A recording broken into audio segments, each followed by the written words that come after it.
हरे कृष्णा। आइए आज हम गीता जी के तीसरे अध्याय के 17वें श्लोक की विस्तृत व्याख्या करेंगे। यस्त्वात्मरतिरेवस्य दात्मतृप्तश्च मानवः आत्मन्येव च संतुष्टस्तस्य कार्यं न विद्यते। अर्थात परंतु जो मनुष्य अपने आप में ही रमण करने वाला और अपने आप में ही तृप्त तथा अपने आप में ही संतुष्ट है, उसके लिए कोई कर्तव्य नहीं है। व्याख्या है, यहाँ तो पद पूर्व श्लोक में वर्णित अपने कर्तव्य का पालन न करने वाले मनुष्य से कर्तव्य कर्म के द्वारा सिद्धि को प्राप्त हुआ महापुरुष की विलक्षणता बताने के लिए प्रयुक्त हुआ है। जब तक मनुष्य अपना संबंध संसार से मानता है, तब तक वह अपनी रति, प्रीति, इंद्रियों के भोगों से एवं स्त्री, पुत्र, परिवार आदि से तृप्ति, भोजन, अंजल से तथा संतुष्टि, धन से मानता है। परंतु इसमें उसकी प्रीति, तृप्ति और संतुष्टि न तो कभी पूर्ण ही होती है और न निरंतर ही रहती है। कारण कि संसार प्रतिक्षण परिवर्तनशील, जड़ और नाशवान है तथा स्वयं सदा एक रस रहने वाला, चेतन और अविनाशी है। तात्पर्य है कि स्वयं का संसार के साथ लेश मात्र भी संबंध नहीं है। अतः स्वयं की प्रीति, तृप्ति और संतुष्टि संसार से कैसे हो सकती है? किसी भी मनुष्य की प्रीति संसार में सदा नहीं रहती, यह सभी का अनुभव है। विवाह के समय स्त्री और पुरुष में परस्पर जो प्रीति या आकर्षण प्रतीत होता है, वह एक दो संतान होने के बाद नहीं रहता।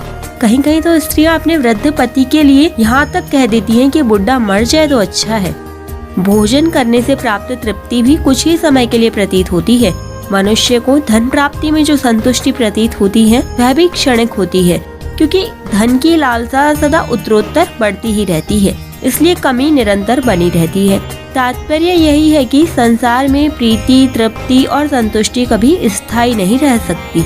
मनुष्य को सांसारिक वस्तुओं में प्रीति, तृप्ति और संतुष्टि की केवल प्रतीति होती है, वास्तव में होती नहीं। अगर होती तो पुनः अरति, अतृप्ति एवं असंतुष्टि नहीं होती। स्वरूप से प्रीति, तृप्ति और संतुष्टि स्वतः सिद्ध है। स्वरूप सत्य है, सत्य में कभी कोई अभाव नहीं होता। ना भावो विद्यते सतः, और अभाव के बिना कोई कामना पैदा नहीं होती, इसलिए स्वरूप में निष्कामता स्वतः सिद्ध है। परंतु जब जीव भूल से संसार के साथ अपना संबंध मान लेता है, तब वह प्रीति, तृप्ति और संतुष्टि को संसार में ढूंढने लगता है और इसके लिए सांसारिक वस्तुओं की कामना करने लगता है। कामना करने के बाद जब वह वस्तु धनादि मिलती है, तब मन में स्थित कामना के निकलने के बाद दूसरी कामना के पैदा होने से पहले उसकी अवस्था निष्काम हो जाती है और उसी निष्कामता का उसे सुख होता है। परंतु उस सुख को मनुष्य भूल से सांसारिक वस्तु की प्राप्ति से उत्पन्न हुआ मान लेता है तथा उस सुख को ही प्रीति, तृप्ति और संतुष्टि के नाम से कहता है।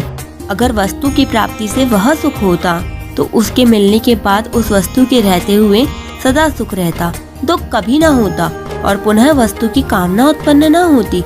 परंतु सांसारिक वस्तुओं से कभी भी पूर्ण सदा के लिए प्रीति, तृप्ति और संतुष्टि प्राप्त न हो सकने के कारण तथा संसार से ममता का संबंध बना रहने के कारण वह पुनः नई नई कामनाएं करने लगता है।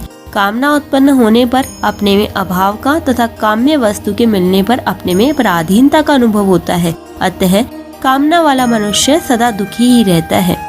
यहाँ यह बात ध्यान देने की है कि साधक तो उस सुख का मूल कारण निष्कामता को मानते हैं और दुखों का मूल कारण कामना को मानते हैं, परंतु संसार में आसक्त मनुष्य वस्तुओं की प्राप्ति से सुख मानते हैं और वस्तुओं की अप्राप्ति से दुख मानते हैं।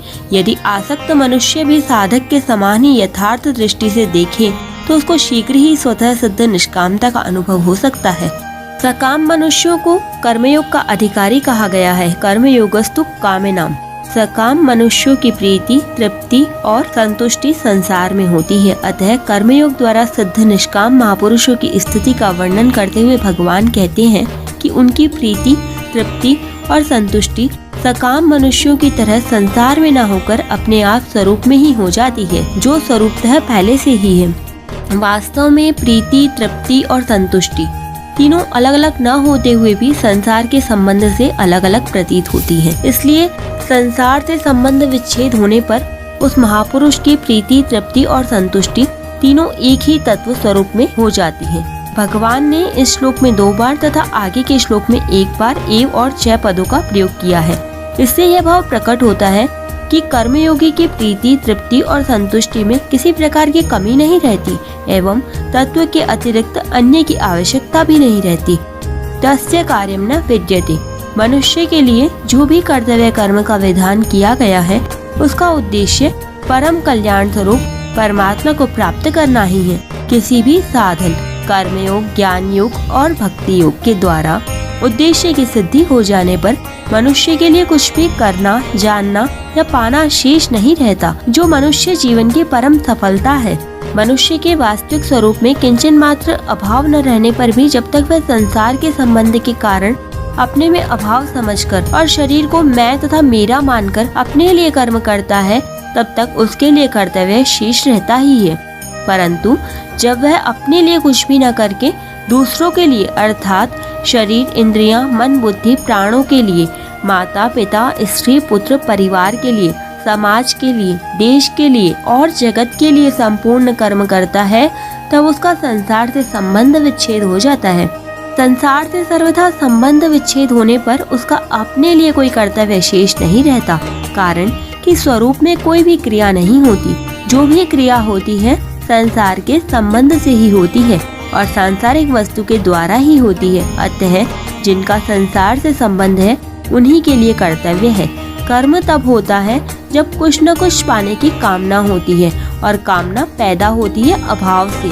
सिद्ध महापुरुष में कोई अभाव होता ही नहीं, फिर उनके लिए करना कैसा? कर्मयोग के द्वारा सिद्ध महापुरुष की रति, तृप्ति और संतुष्टि जब अपने आप में ही हो जाती है, तब कृत कृत्य, ज्ञात ज्ञातव्य और प्राप्त प्राप्तव्य हो जाने से वह विधि निषेध से ऊंचा उठ जाता है।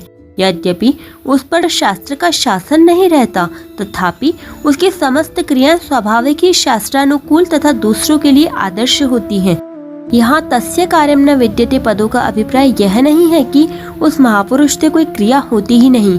कुछ भी करना शेष न रहने पर भी उस महापुरुष के द्वारा लोक संग्रह के लिए क्रियाएं स्वतः होती हैं, जैसे पलकों का गिरना उठना, श्वासों का आना जाना, भोजन का पचना आदि क्रियाएं स्वतः प्रकृति में होती हैं। ऐसे ही उस महापुरुष के द्वारा सभी शास्त्रानुकूल आदर्श रूप क्रियाएं भी कर्तृत्वाभिमान न होने के कारण स्वतः होती हैं।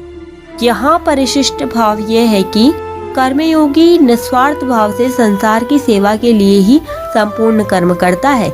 जैसे गंगा जल से गंगा जी का ही पूजन किया जाए, ऐसे ही संसार से मिले शरीर, इंद्रियां, मन, बुद्धि और अहम को संसार की ही सेवा में लगा देने से चिन्मय स्वरूप शेष रह जाता है। इसलिए उसकी प्रीति, तृप्ति और संतुष्टि स्वरूप में ही होती है। सांसारिक विधि और निषेध दोनों वास्तव में निषेध ही है, क्योंकि ये दोनों ही नहीं रहने वाले हैं। इसलिए संसार से संबंध विच्छेद होने पर कर्मयोगी के लिए कोई विधि निषेध रहता ही नहीं। तस्य कार्यम न विद्यते। 18वें श्लोक की व्याख्या हम कल करेंगे। हरे कृष्णा, राधे राधे।